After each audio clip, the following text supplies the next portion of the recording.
Bonjour à tous. Alors, moi, je suis Marion Poiré. J'ai commencé cette année une thèse de géographie sur les jardins familiaux et je vais vous parler aujourd'hui du premier volet de mon travail. Donc, j'ai intitulé cette présentation « Les jardins familiaux entre production alimentaire et conservation de la biodiversité, l'attitude des gestionnaires ».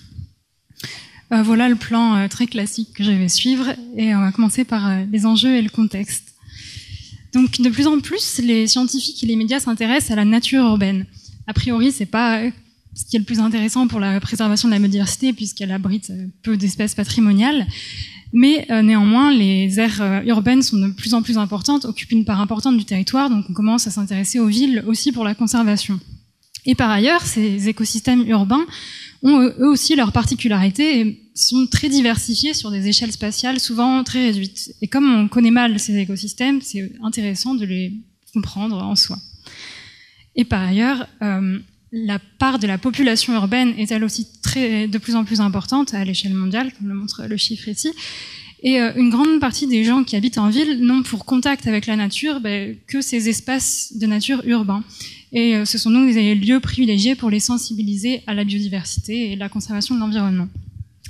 Donc, comme on voit ici, il y a différents types d'écosystèmes de nature urbaine, des parcs, des espaces interstitiels et aussi des espaces cultivés qui nous intéressent aujourd'hui.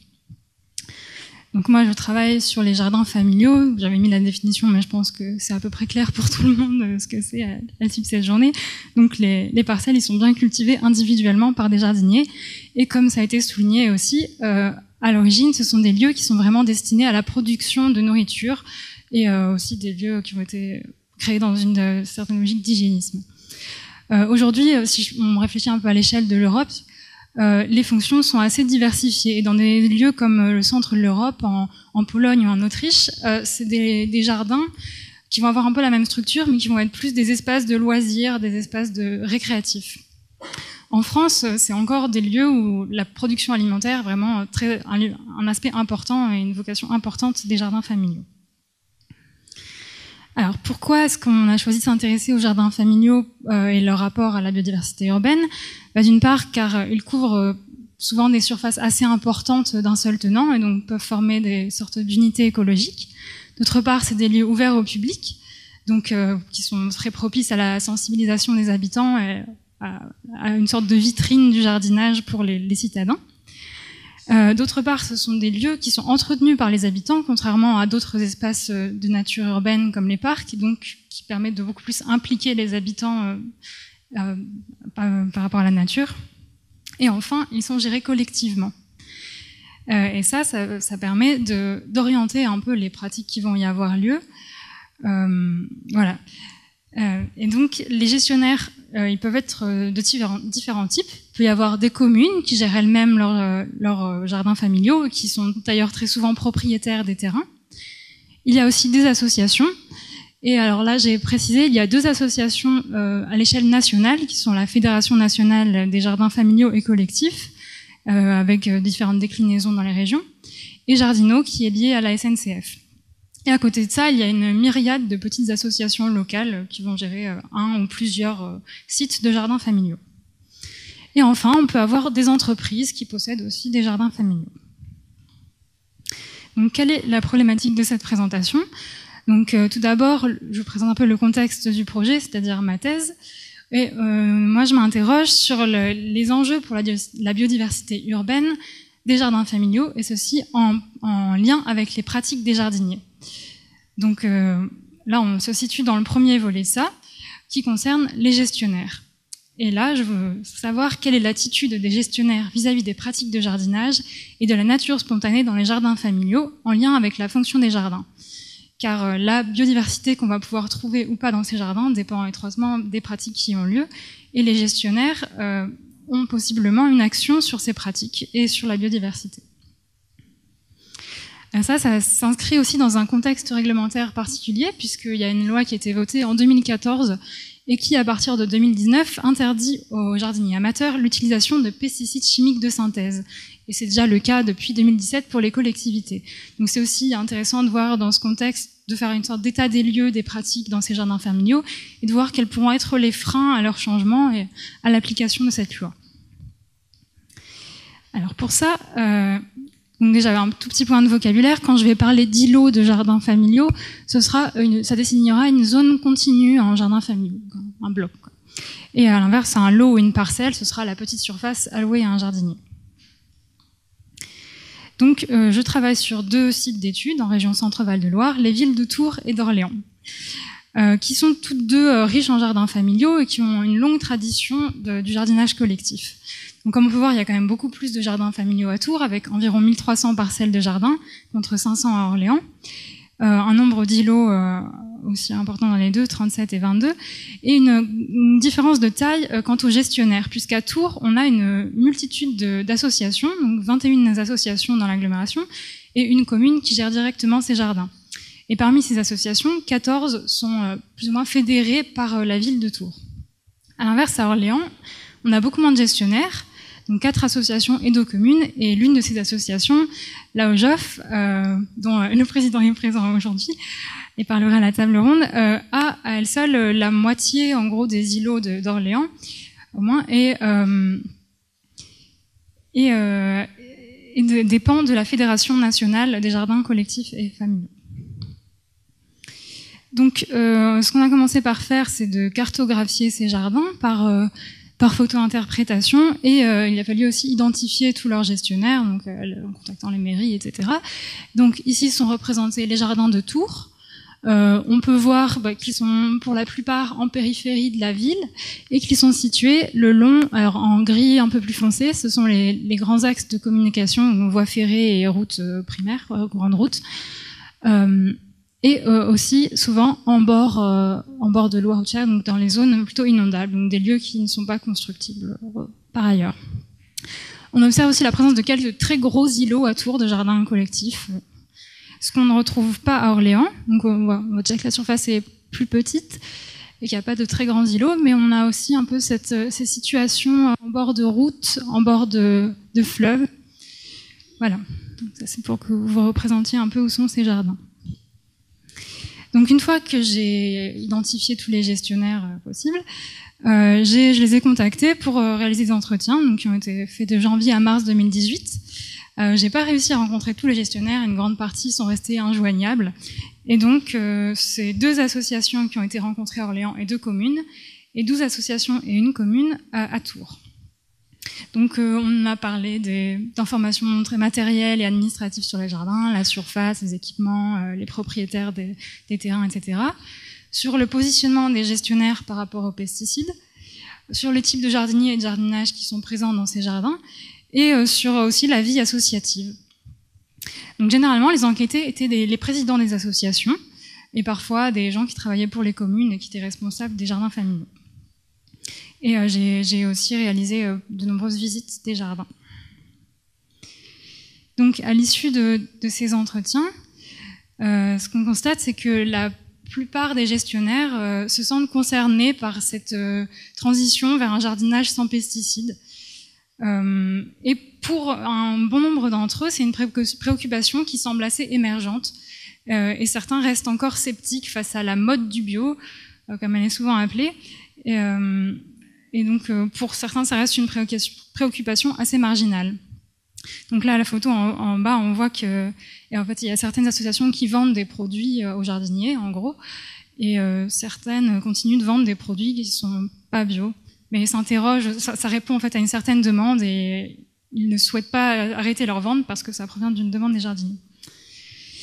Donc, on voit quand même que la majorité sont intéressés veulent que leurs jardiniers abandonnent l'usage des pesticides, et notamment à Orléans, où tous les gestionnaires rencontrés étaient vraiment en faveur de ça. Donc, pour orienter ces pratiques, les gestionnaires ont plusieurs moyens. Le premier, celui qui semble le plus utilisé, semble être les échanges informels dans les jardins, pour essayer de sensibiliser les jardiniers. Mais il y a aussi le règlement intérieur qui est utilisé, et ça c'est notamment le cas à Orléans. C'est un moyen qui est beaucoup moins utilisé à Tours. Mais à Orléans, les pesticides sont dans tous les cas interdits ou déconseillés. Par ailleurs, des formations et des conférences sont mises en place, et ça, c'est souvent des choses qui se font en partenariat, soit avec la commune ou avec des associations environnementales locales. Et enfin, des publications, comme ici le numéro jardin familial qui je crois est celui qui est disponible dans la salle d'à côté, et aussi un moyen de sensibiliser les jardiniers. Et certaines associations affichent des rappels des règles de la législation, ce genre de choses, et d'autres enfin labellisent les jardins qui n'utilisent pas de produits phytosanitaires pour les valoriser. Donc dans ce positionnement des associations, les communes ont un certain rôle, et ce rôle dépend en fait de l'organisation et de la taille des associations. À Orléans, où il y a la OJOF, qui est une très grande association avec une organisation interne importante et qui dépend elle-même de la Fédération nationale, la commune d'Orléans semble peu investie dans les jardins familiaux. Et d'ailleurs, elle est propriétaire de beaucoup moins de terrain qu'à Tours. À Tours, au contraire, la ville fédère un peu les associations, c'est elle qui s'occupe d'organiser un concours annuel des jardins, c'est elle qui attribue les jardins aux personnes qui souhaitent les louer. Dans d'autres petites communes, c'est souvent une association, enfin une petite commune va avoir une association et fonctionner très en partenariat avec la commune, qui va participer à l'écriture du règlement intérieur, qui va aider à l'organisation d'événements, etc. Alors maintenant, on a vu le positionnement des gestionnaires par rapport aux pratiques, et maintenant, comment se situe-t-il face à la nature spontanée dans les jardins ? Donc, les habitats qui sont aménagés pour les auxiliaires sont généralement bien perçus et favorisés par les gestionnaires. Donc, on parle de ruches, d'hôtels à insectes, de mares, de nichoirs. Mais il se trouve que souvent, ils relèvent plus d'initiatives individuelles. Donc, c'est les jardiniers qui vont choisir eux-mêmes de mettre un nichoir dans leur jardin, etc., que de dynamiques collectives. Donc, là, une petite citation. On a des gens, même des anciens, qui ont des nichoirs et tout ça. De ce côté-là, ils ont bien compris que les oiseaux, ça servait à quelque chose. Donc ça, les nichoirs, ok. Par contre, comme on a pu en parler, les arbres sont assez peu acceptés parce qu'ils entrent en concurrence avec les légumes, et les jardins familiaux ont cette vocation première vraiment de produire. Donc les arbres sont assez souvent autorisés, mais limités en hauteur, limités en nombre, et le choix des essences aussi est souvent limité. Et donc, même si les arbres peuvent être un habitat intéressant pour les auxiliaires, tout comme l'herbe, comme on va le voir, ils sont peu acceptés. Donc, par rapport à la flore spontanée, l'agrodiversité est très encouragée. Dans plusieurs règlements intérieurs, il est mentionné qu'il est obligatoire de cultiver un certain nombre d'espèces. Il est encouragé de cultiver des fleurs, des plantes mellifères pour attirer les pollinisateurs. En revanche, la végétation spontanée, les mauvaises herbes, sont beaucoup moins acceptées car elles entrent justement en concurrence avec cet objectif de production. Et ça se retrouve dans les règlements intérieurs. Et ça concerne bien souvent les parcelles comme les allées, où il faut que ce soit bien entretenu. Donc, dans quelques jardins, les allées commencent à être enherbées, notamment à Orléans.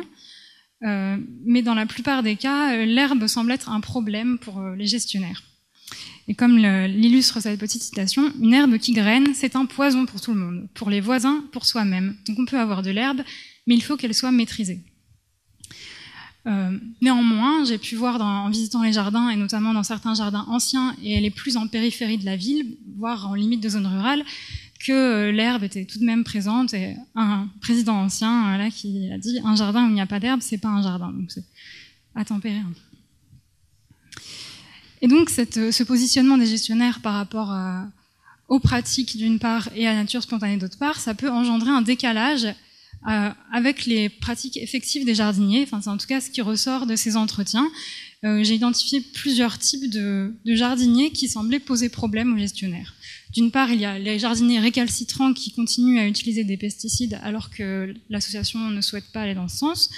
Donc, il y a certains anciens, dès le début, j'ai vu qu'ils avaient des pratiques, alors que l'association X, c'est clair, il y a une charte, une convention avec la mairie qui a dit pas de pesticides sur l'association X.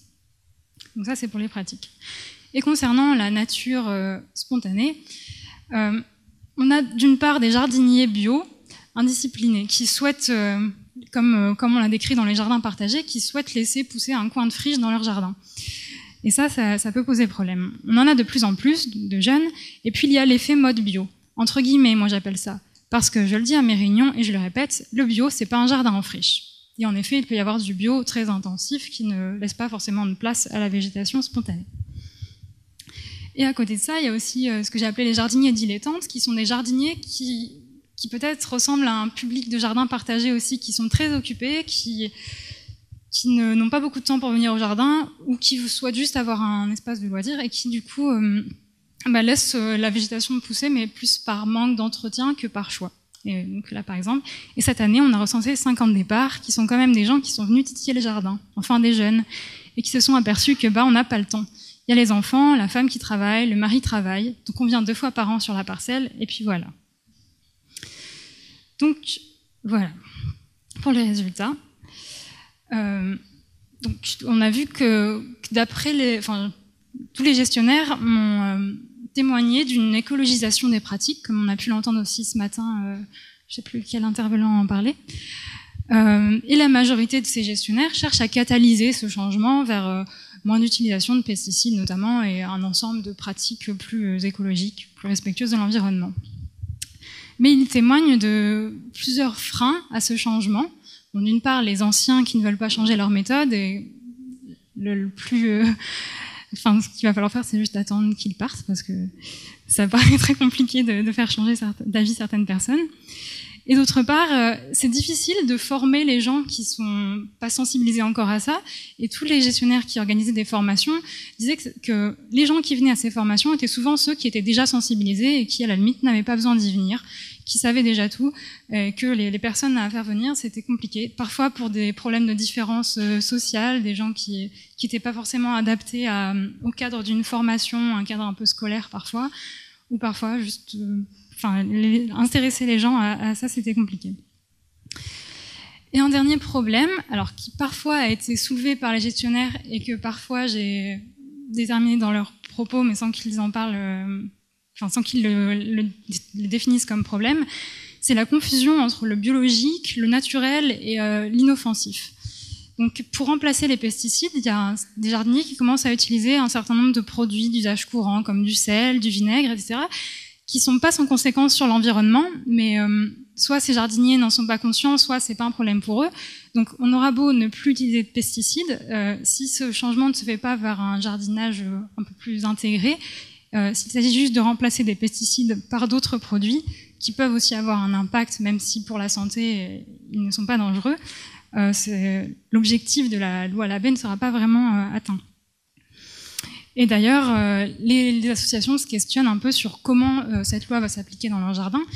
La plupart semblent un peu sceptiques, semblent dire de toute façon, nous, on ne va pas aller voir dans les cabanes, les gens, ils vont bien continuer à faire ce qu'ils veulent, ils peuvent ils ont fait des stocks, etc. Très peu d'associations se disaient prêtes à vraiment contrôler, aller voir dans les cabanes ce que font les jardiniers et exclure si besoin les gens. Donc, voilà. Et ce qui ressort aussi, c'est qu'en lien avec l'évolution de ces pratiques, il y a peut-être une évolution des fonctions dans les jardins familiaux. Donc, comme on l'a dit, pour les gestionnaires et dans l'imaginaire collectif, les jardins familiaux, c'est produire des légumes sur son petit lopin de terre pour sa consommation personnelle. Et avec cette nouvelle génération de jardiniers, d'une part les jardiniers bio qui souhaitent laisser pousser la flore spontanée et les jardiniers très occupés qui entretiennent peu leur jardin, on perd peut-être un peu cette vocation première, avec des gens qui vont chercher peut-être juste un lieu de nature où se ressourcer, ou être en contact avec la nature, ou bien un espace de loisirs, ou passer tranquillement un dimanche en famille. Donc néanmoins, des gestionnaires m'ont bien dit qu'ils avaient aussi des jardiniers pour qui produire des légumes restait une nécessité. Et donc cette vocation alimentaire, comme quelqu'un l'a dit aussi avec la crise économique, reste importante. Mais c'est possible qu'on assiste à un élargissement des fonctions des jardins familiaux et qu'on se retrouve avec des jardins qui, pour certains, soient des jardins alimentaires et pour d'autres, sont plus des jardins de loisirs, comme on peut le voir au centre de l'Europe. Donc, suite à cette étude exploratoire, donc, comme limite, j'ai pas pu rencontrer tous les gestionnaires, puisque certains n'ont pas répondu, mais je pense quand même avoir un panorama assez important des situations qui existent à Tours et Orléans. Donc je vais cette fois aller questionner les jardiniers, m'entretenir avec eux et parler de leurs pratiques de jardinage, de leur motivation et aussi de leurs connaissances et de leur perception de la nature spontanée donc dans leur jardin. Et à côté de ça, je vais faire aussi des relevés de la diversité végétale spontanée dans les jardins familiaux, dans les parcelles et aussi dans les espaces interstitiels. Donc, suite aux entretiens avec les gestionnaires, j'ai quelques hypothèses sur les types de jardiniers que je vais pouvoir rencontrer, comme l'illustre cette petite discussion que j'ai eue avec des membres d'une association. Donc, je demandais, est-ce que vous voyez différents types de jardiniers dans les jardins? Alors, le président qui dit, alors il y a les bio, et qui demande aux autres, est-ce que vous avez des types de jardins, des types de jardiniers? Il y a les vieux et puis il y a les jeunes. Ça fait rire tout le monde. Il y a les bio et puis les pas bio. Il y a des propres et il y a des sales. Oui, ça, propre et des sales, ils étaient tous d'accord là-dessus. Donc, on voit un peu je vais sans doute observer des clivages générationnels entre des anciens qui sont là depuis 30 ans, qui sont bien implantés, des jeunes qui viennent d'arriver avec parfois des nouvelles méthodes qui laissent un peu les anciens sceptiques, et sans doute aussi des jeunes retraités. À côté de ça, je pense rencontrer différents types de modes de jardinage, donc entre les conventionnels qui utilisent beaucoup de pesticides, des jardiniers bio qui s'inscrivent dans cette mode du bio, et aussi des jardiniers traditionnels, des anciens qui n'utilisent sans doute pas de pesticides, mais qui ne s'inscrivent pas pour autant dans une démarche bio, mais qui n'ont jamais traité leurs légumes pour autant. Et à côté de ça, il y a aussi ce triangle d'intensivité, donc entre les jardiniers très intensifs qui souhaitent produire beaucoup de légumes et laissent peu de place à la végétation spontanée, aux jardiniers un peu plus extensifs, et enfin à ceux qui laissent leurs parcelles en friche. Donc, en conclusion, le jardinage respectueux de l'environnement est un enjeu de plus en plus important pour les gestionnaires, et la majorité d'entre eux orientent les jardiniers vers des pratiques respectueuses de l'environnement. La suite du projet permettra de savoir si ces préconisations se retrouvent dans les pratiques des jardiniers. D'autre part, la nature spontanée est acceptée, mais dans la mesure où elle favorise la production et n'est pas en compétition avec les légumes. Et cet objectif de production semble remis en cause par une partie de la jeune génération de jardiniers. On pourrait donc assister à une diversification, voire à un changement des fonctions des jardins familiaux dans les années à venir. Et j'aimerais finir par cette question, quelle relève qu'en partiront tous les anciens ? Puisque bien que les jardins familiaux, les jardins collectifs en général, soient de plus en plus à la mode, de plus en plus médiatisés, plusieurs gestionnaires m'ont dit que c'était difficile de faire venir de nouvelles personnes dans ces jardins, que les jeunes, il y en avait de plus en plus, mais pas assez par rapport à tous ceux qui allaient partir, et que finalement, peut-être que ces jeunes cherchent justement des jardins partagés maintenant plutôt que des jardins familiaux, et on peut se demander quel sera l'avenir de ce type de jardin avec cette nouvelle génération de jardiniers. Donc voilà les références et les sources de cette présentation, et je vous remercie de votre attention.